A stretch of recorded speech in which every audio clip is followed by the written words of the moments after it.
broadcasters and all these news stations and all these correspondents saying, well, the people gave Trump a mandate. You're damn right they did. And he knows that they did. Trump knows it. And he's going to execute it. And he's not going to blink. There's no deals. No one's getting off. You committed treason, you're going down, period. That is that. And we're not just talking about treason in the 2024 election. We're talking about going back to 2020, and we're looking back beyond that too. That's what I've been told. So that's the first piece of intel that I got. The second piece of intel that I got is regarding Project Phoenix. Project Phoenix is something that I didn't even bring up. And truthfully speaking, I wasn't even aware of. I didn't know the name. And when it was brought up to me, I'm kind of like, why am I just hearing about this now? That was kind of my reaction. I didn't say that. But it appears Project Phoenix, it appears that Project Phoenix may be the platform or the incognito name for the implementation of NESARA. It appears. And the reason why I say appears is because it was mentioned to me, and then certain dialogue took place that led me down the path of IRS, Federal Reserve, Treasury, currency, debt, and a couple other things. That's kind of what was in the dialogue and the conversation that I had. So no one came right out and said Project Phoenix is NESARA, but I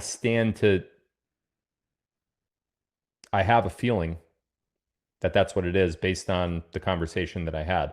So I think we should keep a very close eye going forward on Project Phoenix. I know I'm going to. I'm going to do regular updates about this. I'm going to see what is being said about it amongst the white hats, obviously, and what can be relayed to me that I could relate to you. Relay, rather.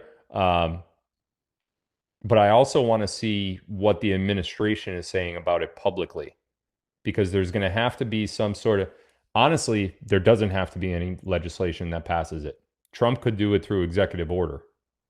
So you're going to see on day one, much like Biden signed all those, there was 17 actually, executive orders after 2020, you're going to see Trump put down a bunch of executive orders immediately.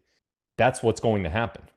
And it all starts by taking down the corrupt, treasonous cabal that has infiltrated not only our political ranks within the United States, but also media, pharmaceutical industry.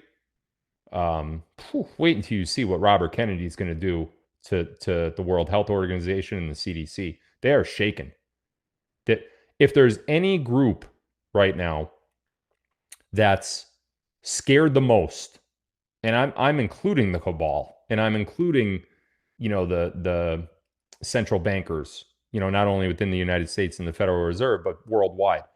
If there's anyone that's more scared by a factor of 10, it is those in the health industry because of what they did with COVID.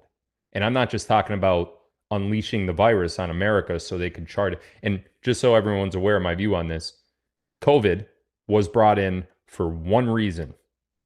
One reason. Mail-in ballots. They needed the mail-in ballots to win. That's why Biden won in 2020, and that's why you saw that increase of roughly 20 million votes. Those are the votes that won it. They were all the mail-in ballot votes. That's why you saw the graph thing in Michigan and Wisconsin and Georgia. 3 a.m. buckets are coming in. Yeah. Oh, yeah, well, those are mail-in ballots. We got to count those. Come on, bring them in. Well, is there any limit to them? Like, are you just going to keep counting them until you win? Because that's pretty much what it seemed like happened. Guess what? That is what happened. But this time, the mail-in ballot in 2024, the mail-in ballot mandate was eliminated. There were no mail-in ballots. They tried to get monkeypox. They tried to do a couple things. Thwarted. The White Hats thwarted them at every opportunity that they had, and everything that they tried to do, they weren't able to do. They tried to get those mail-in ballots back this year, and it just did not happen. And you see the difference in results. So the health industry, the CDC, AstraZeneca, I just posted this on my Telegram channel earlier today too. The head of AstraZeneca in China was just apprehended by the Chinese. Now ask yourself, if the Chinese are such a terrible nation. Ooh, the big bad CCP, right? Why is the head of AstraZeneca being detained? Do you think that maybe, just maybe, one of the three leaders of the World Alliance that has taken place over the last few years now, President Xi of China, had something to do with that? You think they're actually starting to clean up the cabal in China too? Because I think so. I think so. Between Putin, Trump, and Xi, this whole world is going to be cleaned up. And again, I'm not saying of our political opponents. I'm saying of the people who have kept us poor, who have lied to us through the media, who have covered up assassinations.